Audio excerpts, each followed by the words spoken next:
दोस्तों नमस्कार। मैं आपका दोस्त लोकेश कुमार शर्मा। स्वागत है आपका भारद्वाज केमिस्ट्री क्लासेज में, जिसमें आप केमिस्ट्री के साथ साथ डे टू डे लाइफ के बारे में भी स्टडी करते हैं। आज उसी कड़ी में हम एक बहुत ही इम्पॉर्टेंट टॉपिक डेंगू के बारे में जानेंगे, जिसमें इसके कारण, लक्षण और उपाय शामिल हैं। चलिए दोस्तों, वीडियो लेक्चर की शुरुआत करते हैं। दोस्तों, यदि आपको वीडियो पसंद आए तो आप चैनल को लाइक करें, सब्सक्राइब करें, शेयर करें और कमेंट करना नहीं भूलें। डेंगू बुखार, जिसे आमतौर पर हड्डी तोड़ बुखार के रूप में भी जाना जाता है, ये एक फ्लू जैसी बीमारी है जो डेंगू वायरस के कारण से होती है। दोस्तों, बात करते हैं इसके कारण के बारे में। देखिए, डेंगू संक्रमित मच्छर से फैलता है, जिसे एडीज इजिप्टी मादा मच्छर बोला जाता है या कहा जाता है। सामान्यतया यह मच्छर दिन में और कभी कभी रात में भी काट लेता है। डेंगू का वायरस आरएनए फ्लेविविरिड परिवार से आता है। दोस्तों, डेंगू बुखार दिन में काटने वाले दो प्रकार के मच्छरों से फैलता है। ये मच्छर एडीज इजिप्टी और एडीज एल्बोपेक्टस के नाम से जाने जाते हैं। दोस्तों, डेंगू वायरस 4 प्रकार के होते हैं, जिसे dan first, dan second, dan third और डेन फोर्थ के नाम से जाना जाता है। देखिए, इनमें से डेन 1 और डेन 3 के मुकाबले डेन 2 और डेन 4 कम खतरनाक होते हैं। डेंगू बुखार डेंगू वायरस के संक्रमण के द्वारा होता है। इसे डेन वायरस भी बोला जाता है। दोस्तों, डेंगू सभी प्रकार के मच्छरों से नहीं फैलता है, ये हमको ध्यान रखना है।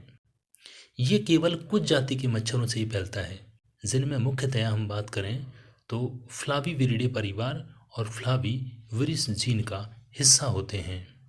दोस्तों, आगे बात करें तो घर के आसपास जमा पानी, जहाँ पे मच्छरों की बस्तियाँ बसने के लिए योग्य स्थल होता है, वहीं घर में रखा कूलर भी मच्छरों को पनपने में मदद कर सकता है। मच्छरों से बचने का एकमात्र उपाय है मच्छरदानी में सोना और घर के आसपास फालतू पानी बिल्कुल भी जमा नहीं होने देना है। दोस्तों, डेंगू की बीमारी तब फैलती है जब वह मच्छर किसी स्वस्थ व्यक्ति को काटता है और वायरस व्यक्ति के रक्त प्रवाह के जरिए फैल जाता है। दोस्तों, बात करते हैं डेंगू के लक्षणों के बारे में। देखिए, साधारणतः डेंगू बुखार के लक्षण संक्रमण होने के 3 से 14 दिनों के बाद ही दिखना शुरू होते हैं, और ये इस बात पर भी निर्भर करता है कि बुखार किस तरीके का है या किस प्रकार का है। देखिए, सबसे पहली बात है कि जो ब्लड प्रेशर होगा वो सामान्य से बहुत कम हो जाएगा। दूसरी बात करें तो खून के अंदर जो प्लेटलेट्स की संख्या है वो कम होना स्टार्ट हो जाएगी, और उससे क्या होगा कि जो रोगी है उसको नींद आना स्टार्ट हो जाता है। थर्ड, हम बात करें तो अचानक ठंड और कपकपी के साथ तेज बुखार का आना स्टार्ट हो जाता है। मिचली आना, उल्टी आना जैसा महसूस होना और शरीर पर लाल और गुलाबी चकत्ते से बनना स्टार्ट हो जाता है। नंबर 5 पे हम बात करें तो इसमें रोगी के पेट में दर्द भी होना स्टार्ट हो जाता है। आगे बात करें तो रोगी के कभी कभी मसूड़ों, मल या अन्य जगह पर खून आना भी स्टार्ट हो जाता है।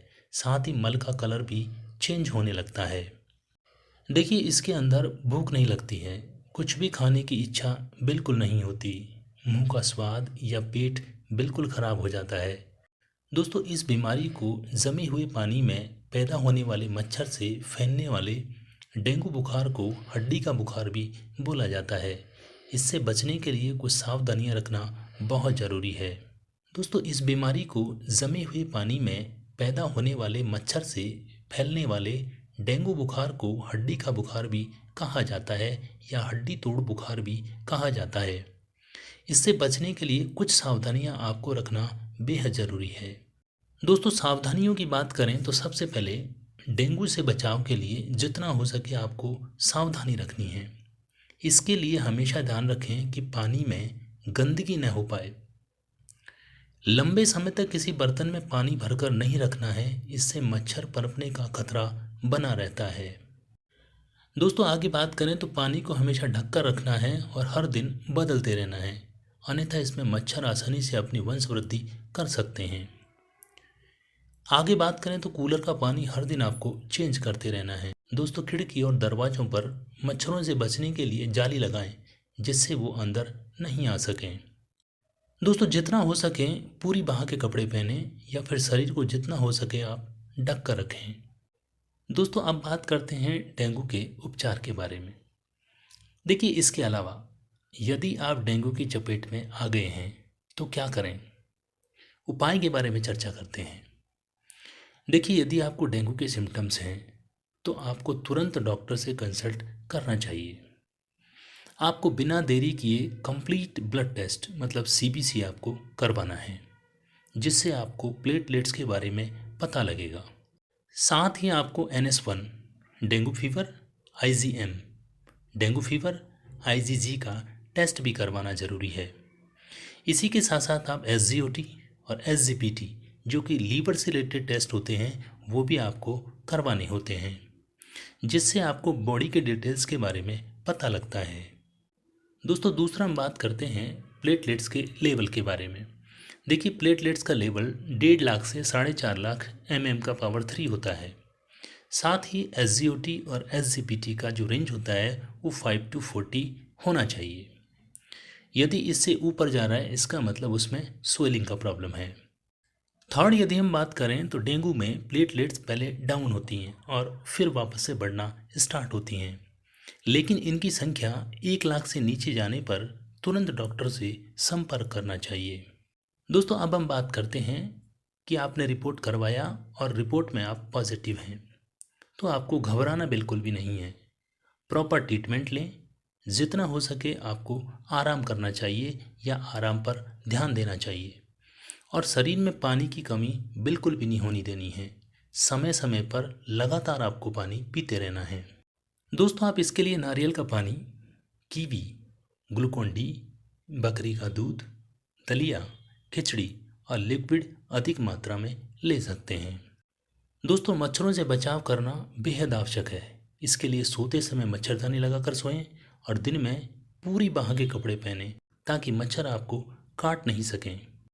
दोस्तों, आगे बात करें तो घर में पानी का किसी भी प्रकार का जमाव नहीं होना चाहिए। घर के आसपास भी कहीं जल जमाव नहीं हो।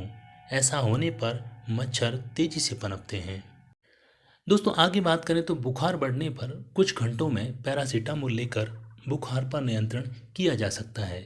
किसी भी स्थिति में आपको डिस्प्रिन या एस्प्रिन जैसी दवाइयों का सेवन नहीं करना चाहिए। दोस्तों, जल चिकित्सा के माध्यम से भी शरीर का तापमान कंट्रोल किया जा सकता है।